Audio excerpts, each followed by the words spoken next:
Hi everyone, welcome back to my channel. This is Confessions of a First-Time Mom. My name is Christina and today I'm going to be talking to you about postpartum kits and what you can have ready for when you get home with baby. So these are the famous Tux Pads. Why are they famous? Because every time you go on Pinterest and search for anything labor or postpartum, you're going to see them in the kits. Now, I did look into them. I've read a lot of reviews. They do help people, so I'm definitely gonna have it in my kit. What they are is they're little cooling pads. So they're soaked in witch hazel. Witch hazel promotes healing, so they're good for hemorrhoids as well as the perineal area. You would line up a few of these little pads onto your pad and then just wear it. All right, so Metamucil. Metamucil is full of fiber. It's a powder that you would just put in your water or your orange juice, whatever, in the morning. And it's supposed to help promote a regular, healthy stool. Okay, so it's gonna also ensure that you're able to go, as well as you're not gonna have a super hard stool. It's gonna help with that because sometimes you do have to get stitches. For the most part, most people have to get stitches, and going to the washroom is probably the most uncomfortable thing you're gonna do after you give birth. So why not just have this stocked and ready to go just in case? Nursing pads. These are disposable. It's a box of 100. Now, I bought them early just in case I had my pre-milk coming in or any leakage in my third trimester. So I would suggest buying these ahead of time, like much in advance, because you never know, you might have some leakage. So I would just have these prepared beforehand. They were like one of the first things I bought. There's 100 in the box. So Perennial cold pack, it's 2 reusable gel packs that come with 4 sleeves. Now there's different uses for them, so it's not just the postpartum care, but if you have hemorrhoids, or if you need them for your breasts, because the gel packs you can either freeze them, they get cold, or you can heat them up and they can be warm. They can be used later for cramps or anything like that. I'm going to show you what's inside the box. So you will get a bag just for hygiene purposes. If you're going to put them in the freezer or anything, you keep them in here to avoid any smells or anything like that. And it is sealed. Okay, it's just like a zip seal. So I'll show you the sleeves that they come with. So there's 4 of these. 2 are already on them, and then 2 are separate.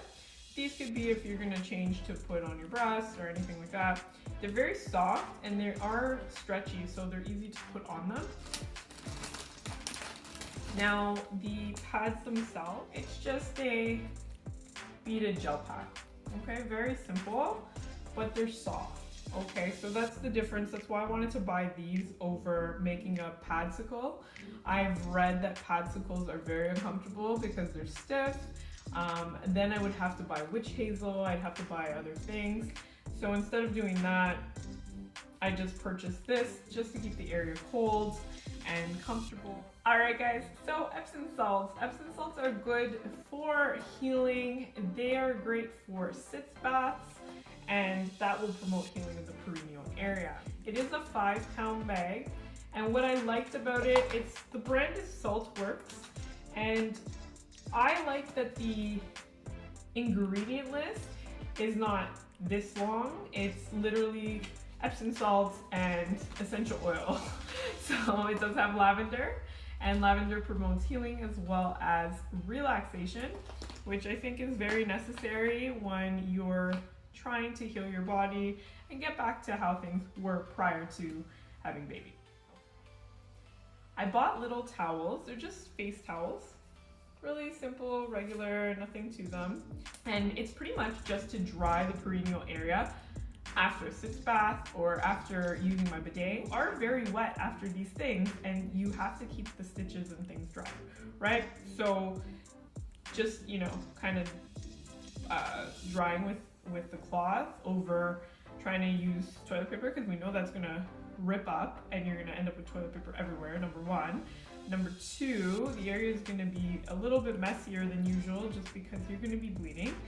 as well as if you use paper towel, it's going to be rough. Now, the very last item I wanted to show you, just because it's the most intimate item, I think, next to all the other intimate items we've been seeing, but it's the Always Discreet boutique underwear. They're pretty much diapers. They are more comfortable though, like they're not going to move on you, you're not going to ruin your underwear. I would suggest these over wearing big giant pads. It gives you peace of mind, and I've read reviews that people would rather wear these than the pads. Well, that's everything for today. That's all I have for my postpartum kit. Remember, you can also add Advil and Tylenol to that postpartum kit. I mean, that's stuff I have on a regular in my medicine cabinet, so it's not something I really thought too much about. I just always have it just in case. But yeah, those are a few items you can get just to make your postpartum a little more comfortable, and you'll be a little bit more prepared. So good luck, mamas. See you next week with part 2 of the maternity clothes.